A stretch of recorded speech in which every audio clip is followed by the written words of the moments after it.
मोक्षमार्गस्य नेतारं भेतारं कर्मभूभृतां ज्ञातारं विश्वतत्त्वानां वन्दे तत्त्वलब्धये वन्दे तत्त्वलब्धये। बोले उमा स्वामी महाराज की जय। द्वादशांग जिनवाणी माता की जय। जैन धर्म की जय। आज नवे अध्याय का अंतिम सूत्र है और सब खुश होंगे कि भाई चलो 9 अध्याय हमने कर लिए कंप्लीट। 10वां अध्याय है, वो तो बहुत छोटा सा अध्याय है ना। उसमें तो सबसे छोटा, इस तत्वार सूत्र का सबसे छोटा अध्याय है 10वां। तो आज हम अंतिम सूत्र पढ़ लेते हैं। कल जो हमने पढ़ा था वो समझ में आ गया। मुनियों के प्रकार, 5 प्रकार के मुनि होते हैं। पुलाक, वकुश, कुशील, निर्ग्रंथ और स्नातक। 5 प्रकार के मुनि थे। और ये किस किस अपेक्षा से थे मैंने बताया था। आपको याद है तो बताओ, पुलाक मुनि कौन से होते हैं, क्या लक्षण होते हैं उनके, बताओ सोनल जी। जिनके मूल गुणों में कभी कभी दोष लग जाता है। हाँ, जैसे कि जिनके हाँ, जैसे मूल गुणों में दोष लग जाता है वे मुनि कहलाते हैं पुलाक मुनि। ठीक है, फिर कुलाकुल, वकुश मुनि कौन से होते हैं? जिनमें जिनके, कभी मूल में दोष नहीं लगता पर उत्तर गुणों में दोष लग जाता है कभी हाँ, कभी। जिनके क्या होता है, मूल गुण में दोष नहीं लगता लेकिन थोड़ा सा उनके राग आदि का परिणाम रहता है, तो उनको वकुश कहते हैं। फिर कुशील मुनि कितने प्रकार के बताए थे? दो दो। प्रकार होते हैं। कौन कौन प्रति से? प्रति सेवना और कषाय मुनि। बिल्कुल सही। प्रति तो जो प्रति से प्रति सेवना कुशील मुनि होते हैं उनका क्या लक्षण रहता है? जिनमें मूल गुण तो वो अच्छे से पालन करे पर उत्तर गुण में थोड़ा सा उनके दोष लग जाता है। और जो चारों परिग्रह से घिरे रहते हैं, जैसे अपने शिष्यों हाँ से घिरे रहते हैं। हाँ या हाँ जिनमें ये रहता है मेरा कमंडल या पिच्छी बहुत सुंदर हो, हाँ इस टाइप। हाँ हाँ, ठीक है। तो इस तरह से क्या होता है, वो उत्तर गुणों में कभी कभी विराधना कर देते हैं। और जो कषाय कुशील मुनि है उनके संज्वलन कषाय रह जाती है केवल। ठीक है, हम्म। मतलब कषायों में से बाकी सब कषाय को हम्म। जीत लेते हैं अच्छा। लेकिन संज्वलन कषाय उनके रह जाती है। फिर निर्ग्रंथ मुनि। वो जैसे जल में खींची हुई लाइन की लाइन दिखती नहीं, वैसे ऐसे मुनियों में जो कषाय होती है वो दिखती नहीं है, मतलब हाँ, हल्की अब हाँ, होती है। उनको अंतर्मुहूर्त के बाद क्या होने वाला होता है? केवल दर्शन, केवल ज्ञान। हाँ, बिल्कुल सही। तो ये 12वें जो गुण स्थान वाले मुनि है ना वो आएंगे इसमें। 11वें क्योंकि 12वें। 11वां 12वां लिख है वैसे, लेकिन हाँ 12वां भी कह सकते हो। क्योंकि क्या होता है, 12वें में पूरा उनका मोहनीय कर्म तो खत्म हो ही चुका है। अब वो क्या करते हैं, यहाँ पर ज्ञानावरणी दर्शनावरणी को भी खत्म कर देते हैं, अंतराय को भी खत्म कर देते हैं, और क्या किस में चले जाते हैं, 13वें में। तो 12वां भी लिख, 12वां तो चलो है ही है निर्ग्रंथ मुनि के लिए, 11वां भी लिख सकते हैं, ठीक है। क्योंकि क्या होता है, 11वें के बाद में वो नीचे गिरने की संभावना रहती है मुनियों के। तो इसमें थोड़ा सा देख लेना कि 11वां आएगा कि नहीं, 12वां ही आना चाहिए वैसे ठीक है। फिर स्नातक जो मुनि है वो, बताओ नीलम भाभी, आप बताओ स्नातक मुनि का क्या लक्षण है? उनके समस्त मतलब सारे घातीय कर्मों का नाश हो जाता है। हाँ, और वे कौन से गुण स्थान में आ जाएंगे? 13वें, हाँ, 13वें और 14वें में। तो यानी 13वें, 13वें 14वें। और 14वें गुण स्थान में जो है वो स्नातक निर्ग्रंथ मुनि कहलाएं। ठीक है। इसमें इसमें सिर्फ घातिया कर्मों का ही नाश होता है या घातिया अघातिया दोनों का हो जाता है? इसमें यही दिया है कि जिन्होंने 4 घातीय कर्मों का नाश कर दिया वे सयोग केवली और अयोग केवली भी, मतलब क्या करेंगे, कर्मों का नाश तो उनके हो ही गया है लेकिन बस वो उनको योग का निरोध करना बाकी है। क्योंकि काय योग अभी भी रहते हैं ना 13वें 14वें गुण स्थान में। अच्छा। 12 जो गुण स्थान है वहां तक 4 कर्म नष्ट हो जाते हैं, ज्ञानावरणी दर्शनावरणी अंतराय और मोह, वो तो 12वें में ही खत्म हो गए। 12वें से जैसे ही खत्म होते हैं तो 13वें में आ जाते हैं। अब 13वें में उनके योग है, लेकिन 14वें में क्या होता है, उस योग का भी वो निरोध कर देते हैं। चलिए, तो यहां तक सबको समझ में आ गया। अब इन्हीं मुनियों का जो ये 5 प्रकार बताए हैं, तो इनमें आपस में कौन कौन सी, मतलब किस किस आधार पे विशेषता पाई जाती है, क्या क्या, वो देखेंगे हम सूत्र नंबर 47 में। हाँ चलो, कौन पढ़ेगा 47 नंबर का सूत्र? दीपा जी ये आप जो पढ़ेंगे? 40 हाँ बोलो। ये जो 47 वाला सूत्र है ना, इसको जैसे चार्ट के हिसाब से लिखे हैं तो कैसे हाँ, लिखेंगे? बता देती हूँ, अभी बता देती हूँ, पढ़ो पहले इसको, सूत्र को। दीपा जी आप पढ़ेंगे? नहीं है तो नीलम भाभी आप पढ़ लो। ठीक। सही। लिंग लेशोपपाद स्थान विकल्पतः साध्यः। साध्या नहीं है, साध्या। नहीं, विसर्ग लगा हुआ है। नहीं, हाँ मेरे आप लोगों के मेरे में विसर्ग भी लगा हुआ है? हाँ। देख ले तो, मेरे तो इस वाली में तो नहीं है। एक मिनट देख लेते हैं। हाँ एक में है, इसमें नहीं है। चलो ठीक है, एक बार मैं वापस इसको पढ़ देती हूँ, आपकी आवाज ब्रेक हो रही थी। संयम, श्रुत, प्रतिसेवना, तीर्थ, लिंग, लेशोपपाद, स्थान विकल्पतः साध्या। ठीक है। अब ये जो पुलाक आदि 5 प्रकार के मुनि हैं, तो इनमें ये जो 8 स्थान बताए ना, इनके आधार पे मतलब विशेषता पाई जाती है, या हम ऐसा कह सकते हैं कि जैसे संयम है, तो संयम की कौन सी कैटेगरी में पुलाक आएंगे, कौन सी में वकुश आएंगे, कौन सी में स्नातक आएंगे, मतलब हर एक की अपनी अपनी है ना, जैसे कि सामर्थ्य, अपना अपना संयम रखने का जितना सामर्थ्य है, तो उसमें पुलाक मुनि कितना रख पाते हैं, वकुश कितना रख पाते हैं, आगे वाले मुनि कितना रख पाते हैं, तो ये हमारे को यहाँ पर समझना है। अब आप क्या कर सकते हो, एक टेबल बना लेना, एक तरफ तो लिख देना मुनि के नाम, ठीक है, एक तरफ ये 8 स्थानों के नाम लिख देना, जो ये 8 बताए ना, संयम, फिर श्रुत, फिर प्रतिसेवना, तीर्थ, लिंग, लेश्या, उपपाद और स्थान, ये 8 लिख दिया आपने। अब संयम के हिसाब से फिर संयम के कॉलम बना लेना, 2 3 उसी के सामने।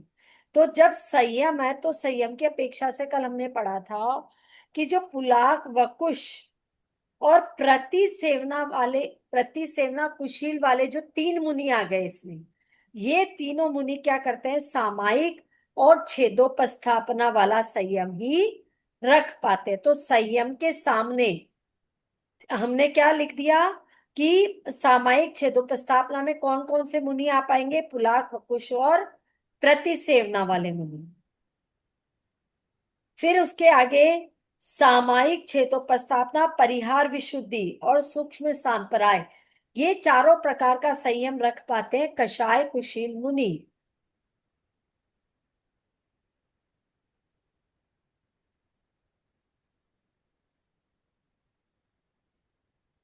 फिर केवल जो यथाख्यात चारित्र है, उनको कौन रख पाते हैं, निर्ग्रंथ और स्नातक।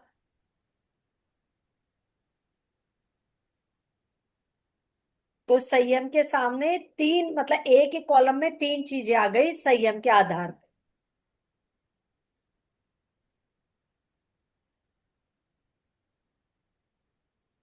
तो आप बना के डालना ना, और समझ में आ जाएगा ढंग से। ठीक है, ओके। तो ये समझ में आ गया, पहला संयम के हिसाब से, यानी वो कितना कितना संयम रख पाते हैं उस हिसाब से। जैसे सूक्ष्म सांप्राय का हमने बताया था कि वो 10वें गुण स्थान में है ना, क्योंकि उनके क्या है, अभी भी लोभ कषाय है, तो यानी जिनके लोभ कषाय अभी भी वो सूक्ष्म सांप्राय में है, यानी कषाय कुशील मुनि जो वो 10वें गुण स्थान में भी हो सकते हैं, है ना। सूक्ष्म सांप्राय के आधार पे वो सामायिक चारित्र का भी पालन करते हैं, कर सकते हैं, छेदोपस्थापना, परिहार, विशुद्धि या सूक्ष्म सांप्राय, ऐसा संयम की अलग अलग कैटेगरी है उनकी। अब आ जाते हैं श्रुत। श्रुत का मतलब क्या होगा? ज्ञान। तो ज्ञान कितना होता है? शास्त्र हमारे जो आगम है, 14, पूर्व। 14, 14 पूर्व का ज्ञान होता है ना, लेकिन उसमें से कुछ मुनि है जिनको 10 पूर्व का ही ज्ञान है, कुछ है जिनको 14 पूर्व का ज्ञान है। तो जिनको 10 पूर्व का ज्ञान है वो कौन है? पुलाक, वकुश और प्रतिसेवन वाले। प्रतिसेवना वाले मुनि ये किसमें है? 10 10 पूर्व। पूर्व, हाँ, इसमें। और जो कषाय कुशील मुनि है, निर्ग्रंथ मुनि है, वो 14 पूर्व के ज्ञानी है।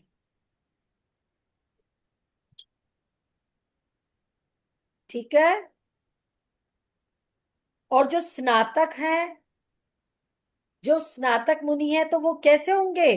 वो तो क्योंकि केवली हो गए अब, स्नातक जो मुनि है, क्योंकि उनको तो अब क्या है, मतलब वो श्रुत ज्ञान के बल पे अब वो काम नहीं करते, उनको तो प्रत्यक्ष में सारी चीजें दिखती है। तो स्नातक मुनि श्रुत ज्ञान से रहित होते हैं।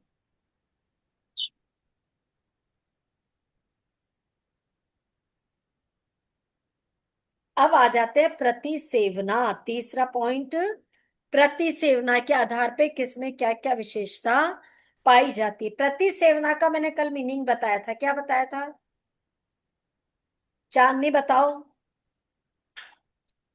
राग के कारण थोड़ी सी कषाय पाल लेते हैं। व्रतों में दोष लगना। व्रतों में दोष नहीं। प्रतिसेवना का मतलब, अब वो बाद में किसके कारण लगा लेते हैं? राग के कारण से, परिग्रह हम्म। जो भी है ना, शरीर के कारण से।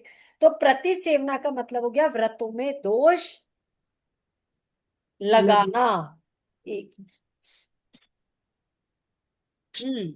अब ये देखो, पुलाक मुनि है, तो उनको बताया था कि दोष कैसे लग जाता है, कि जैसे कोई ब्रह्मचारी आदि आया, उन्होंने संध्या का टाइम हो रहा था, फिर भी किसी ब्रह्मचारी को बोल दिया जाओ जल्दी भोजन करो, ऐसा कहने मात्र से उनके व्रतों में दोष लग गया, यानी प्रतिसेवना लग गई। तो ये कौन से मुनियों के लग गई? पुलाक मुनि के। अब वकुश मुनि, वकुश मुनि जो होते हैं ये भी दो प्रकार के हो, समझ लो इनको। एक उपकरण वकुश और एक हो गया शरीर वकुश।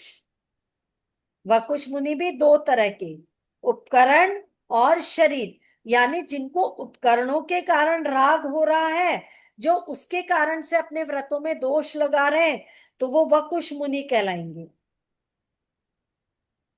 और दूसरा शरीर वकुश, यानी जो शरीर आदि में उपटन है, कोई मर्दन है, क्षालन है, विलेपन है, इन सब के संस्कार की अपेक्षा वो करते हैं, तो इसकी अपेक्षा से उनको प्रतिसेवना हो जाती है। जैसे होता है ना, जल से अपना शरीर धो लिया पूरा, या जैसे चौका आदि में गए, तो वो कहते हैं ना कि जैसे बेसन आदि देते हैं, तो बेसन आदि से पूरे शरीर पे लगा करके फिर उसको धो लेना, तो ये प्रतिसेवना हो जाती है, व्रतों में दोष लग जाता है। जैसे ऐसे ऐसे कर करके अपना मैल उतार लेना, फिर उसको धो लेना कमंडल के पानी से।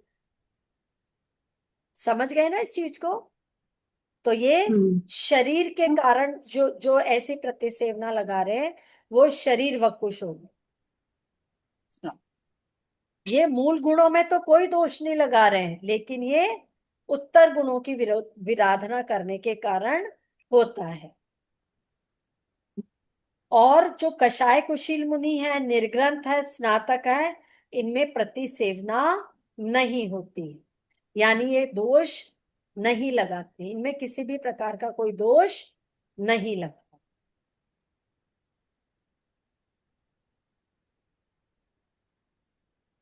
आगे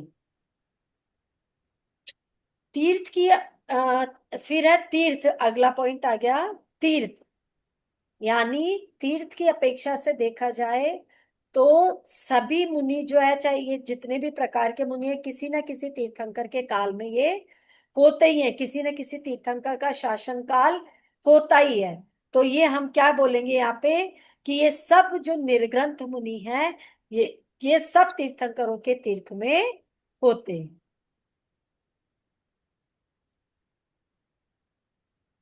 अब लिंग की अपेक्षा,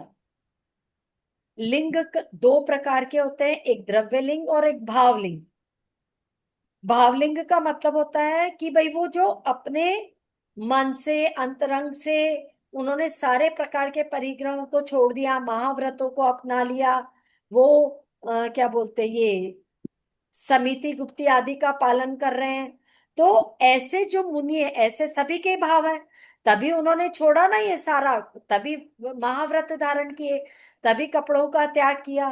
तो इस अपेक्षा से सारे के सारे ही मुनि क्या होते हैं, भावलिंगी होते हैं। लिंग की अपेक्षा से सारे मुनि क्या हैं, भावलिंगी हैं। और द्रव्य लिंग में क्या आ जाएगा कि जैसे कि तीर्थंकर की ऊंचाई कितनी है, हाइट मतलब उनका रंग कैसा है, उनकी पीछे आदि में क्या भेद है, यानी जो बाहरी पदार्थ हमारे को दिखाई देते हैं, बाहरी चीजें जो दिखाई दे रही है, वो सब द्रव्य लिंग के अंतर्गत आती हैं। और या फिर हम ऐसा भी कह सकते हैं, जैसे पता है क्या होता है, कोई मुनि है, उनको किसी को तो तप की प्रभावना करनी होती है या करते हैं, और कोई है जो धर्म की प्रभावना करते हैं, कोई है जो ज्ञान की प्रभावना करते, मतलब बाहर से अलग अलग दिखता है ना हमारे को, दिखता है कि नहीं दिखता है। जैसे जो मुनि ज्यादा तपस्या कर रहे हैं, ज्यादा उपवास आदि कर रहे हैं, तो वो किसकी प्रभावना कर रहे हैं, तब तप की।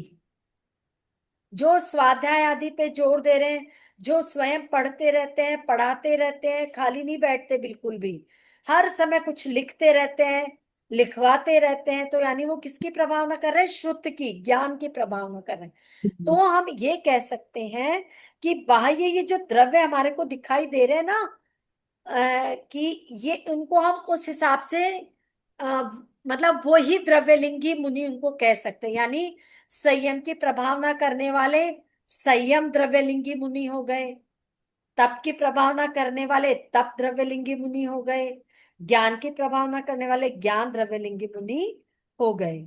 और उनके कलर आदि, रंग पिच्ची उपकरण के आधार पे भी उनको मतलब कि अलग अलग टाइप्स हो जाते हैं ना। जैसे आदिनाथ भगवान की ऊंचाई कितनी थी, 550 हाथ। 500 पांच सौ धनुष ऊंचे थे ना वो। 500। और हाँ 500 हाथ कह दिया मैंने। और महावीर भगवान की ऊंचाई कितनी रह गई थी, 9 हाथ। 7 हाथ।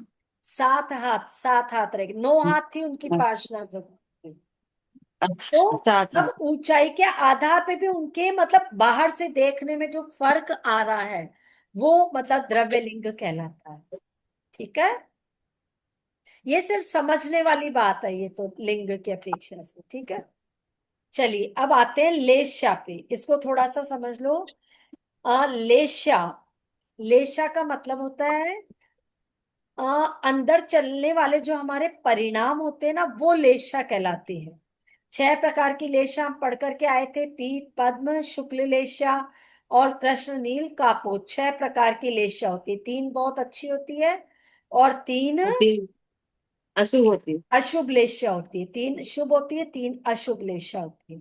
तो अब इसमें से क्या है, जो पुलाक मुनि है उनके 3 शुभ लेशाएं होती है। कौन सी, पीत पद्म और शुक्ल लेश।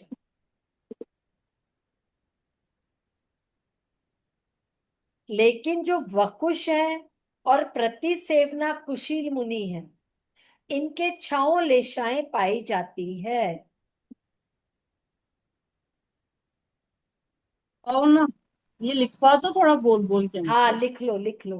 पुलाक मुनि के 3 शुभ लेशाएं होती है, पीत पद्म और शुक्ल। अल्लाह।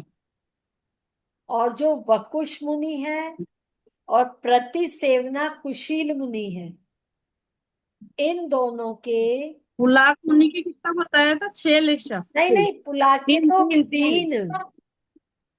लास्ट की 3। पुलाक मुनि के 3, वकुश और वकुश और प्रतिसेवना जो कुशील है उनके 6 लेशा होती है।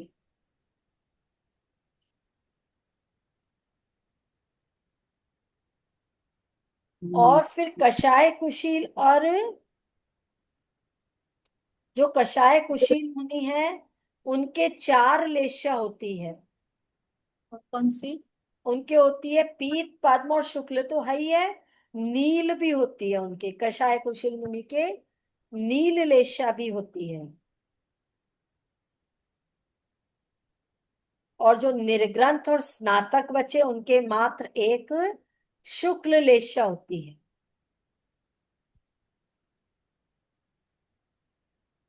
अब हमने ये पढ़ा अभी तक कि जो चौथे गुण स्थान से ऊपर जो मुनि आदि होते हैं उनके तो कितनी लेशाएं होती, 3 ही पढ़ी थी हमने, तो शुभ लेशाएं होती है, अशुभ लेशा उनके नहीं होती है।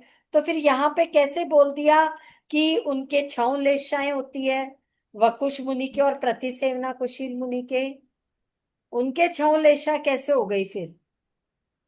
राग के कारण। हाँ राग राग के शरीर में हाँ उपकरण। हाँ, क्योंकि उनको शरीर से, उपकरण से राग। राग हो गया, उनको अपने संघ से राग हो गया, तो उनके प्रति भी कभी कभी आर्त ध्यान हो जाता है कि नहीं। जैसे मैंने बताया था कि जब आचार्य श्री की समाधि हुई थी तो आर्त ध्यान हो गया था उनके शिष्यों को। तो इस अपेक्षा से क्या होता है, उनके ये 6 लेशाएं बता दी, वरना मुनियों के 3 ही लेशा होती है। लेकिन अब 6 लेशा में किनके माननी है? जिनको राग है उनको ही माननी है। जिनको किसी प्रकार का कोई राग आदि नहीं है, जिनके आत्म ध्यान नहीं है, तो उनको वो लेशा भी नहीं होगी। हम्म, चलिए, लेशा की अपेक्षा से हो गया। अब आता है उपपाद। उपपाद का मतलब क्या होता है? जन्म। यानी जब वो यहाँ से मरण करेंगे तो मरण करने के बाद में वो कहाँ जन्म लेंगे उसको बोलते हैं उपपाद। तो उपपाद के आधार पे इनमें सब में क्या डिफरेंस है?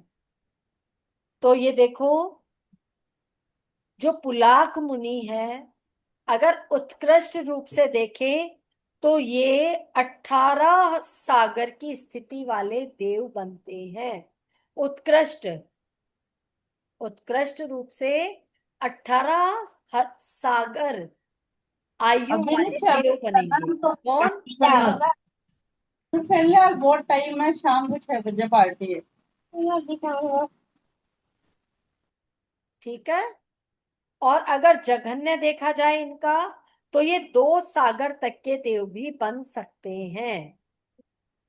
अगर इनके बहुत अच्छे भाव हुए तो बहुत अच्छे देव 18 सागर वाले बन जाएंगे, और नहीं तो 2 सागर वाले तो बनेंगे ही बनेंगे।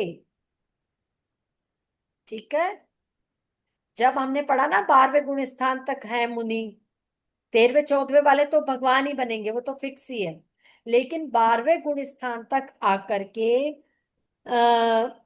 जैसे स्नातक वाले हैं, तो स्नातक वाले कहाँ चले जाएंगे? वो तो मोक्ष में जाएंगे, यानी उनका उत्पात क्या हो गया? स्नातक मुनि कहाँ जाएंगे? मोक्ष में जाएंगे। हाँ। और पुलाक मुनि, जगन्य और वो दोनों बता दिया मैंने। सारे ही ये जितने ना, पुलाक, कुश, कुशील और हाँ, कुशील तक, ये तीनों भी कम से कम 2 सागर वाली स्थिति में देव कम से कम यहाँ तो पैदा होंगे ही होंगे। अगर सबसे कम स्थिति वाले देव भी बने तो 2 सागर वाले तो बनेंगे ही बनेंगे। यानी सौधर्म, जो इंद्र वाला होता ना, सौधर्म इंद्र जो होता, उसका जो वो है, पहला दूसरा जो है, वहां तक तो ये देव बनेंगे ही बनेंगे। फिर वकुश और प्रतिसेवना वाले जो हैं, उनका उपपात कहाँ तक होता है? आरण और अच्युत, यानी 22 सागर की आयु वाले देव बन सकते हैं। 22 सागर वाले कौन? वकुश और प्रतिसेव। हाँ, वकुश और प्रतिसेवना। फिर कषाय कुशील और निर्ग्रंथ, ये कहाँ पैदा हो सकते हैं? तो ये 33 सागर स्थिति वाले सर्वार्थ सिद्धि में पैदा हो सकते हैं। सर्वार्थ सिद्धि वाले देव कैसे होते हैं? जो नियम से एक भव के मोक्ष बाद में मोक्ष जाएंगे। चले जाएंगे। हाँ, तो इसमें कौन सा आएंगे? कषाय कुशील और निर्ग्रंथ। और इनकी जगन्य। जघन्य मैंने बताया ना, 2 सागर वाले, कम से कम 2 सागर में दो। तो जाएंगे ही जाएंगे। तो ये कंपलसरी, ये मुनि सारे देव ही बनेंगे? हाँ, एक बार तो अच्छा। देव ही बनेंगे ना। एक बार तो देव ही बनेंगे, फिर वहां से मनुष्य जन्म लेके, फिर जैसे जो जिनको, जैसे मान लीजिए जिनको तीर्थंकर बनना है, भगवान बनना है, एक बार देव बन के ही मनुष्य पर्याय से ही मोक्ष हो सकता है, अन्य किसी पर्याय से नहीं हो सकता। तो जो स्नातक वाले मुनि है वो सीधे मोक्ष चले जाएंगे।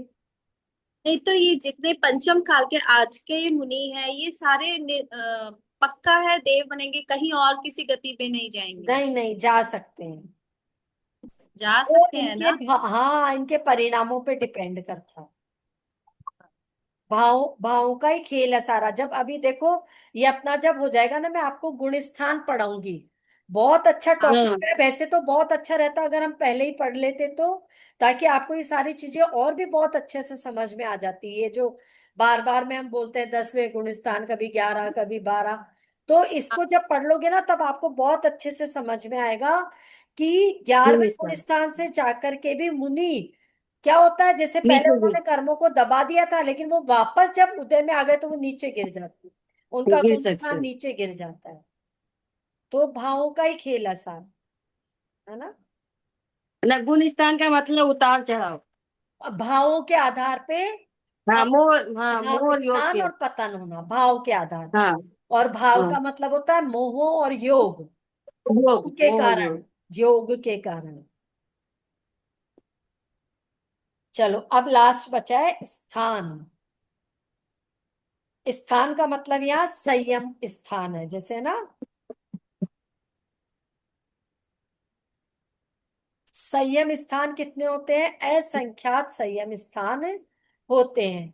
तो जैसे पुलाक और कषाय कुशील है, वो सबसे लो कैटेगरी वाले संयम स्थान में होते हैं। जैसे पुलाक को सबसे लो कैटेगरी वाले संयम में क्यों बताया? क्योंकि वो क्या करते हैं, मूल गुणों में भी दोष लगा लेते हैं, तो इसलिए उनकी कैटेगरी लब्धि जो संयम स्थान है वो सबसे लोअर वाला होता है। फिर उसके बाद में जो निर्ग्रंथ मुनि होते हैं, उनके कोई कषाय नहीं होती, तो वो अकषाय वाले स्थान में पाए जाते हैं। वहां पर किसी भी प्रकार की कोई कषाय नहीं है, तो निर्ग्रंथ मुनि कहाँ पाए जाएंगे? अकषाय वाले स्थान क्या पर। करता है? हाँ, फिर स्नातक जो मुनि है वो निर्वाण को प्राप्त हो जाएंगे। मतलब स्थान बता रहे हैं उनका। स्थान मतलब भाई स्नातक वाले कहाँ मिलेंगे? मोक्ष में। जो निर्ग्रंथ मुनि है वो कहाँ पर? तो जहां कषाय नहीं है, बिल्कुल कषाय उनकी खत्म हो गई है। और ये जैसे बाकी के जो है ना, कषाय कुशील हो गए, वकुश हो गए, तो इनकी भी क्या होती है? जैसे असंख्यात स्थान है, मतलब इसके लब्धि स्थान है ना, तो वो उन्हीं हम्म। असंख्यात स्थानों के बीच में रहते हैं। कौन से?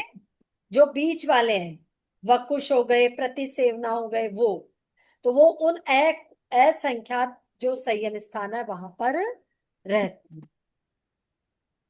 तो ये संयम के आधार, इस प्रकार से पांचों प्रकार के जो मुनि हमने पढ़े, तो वो कहाँ कहाँ कैसे कैसे उनमें विशेषता पाई जाती है। तो 8 जो ये हमने देखे ना, क्या बोल सकते हैं, 8 पॉइंट के आधार पे हमने देखा कि उनमें क्या क्या विशेषताएं पाई जाती है। चलो, नवाध्याय हो गया अपना कंप्लीट, सबको समझ में आया?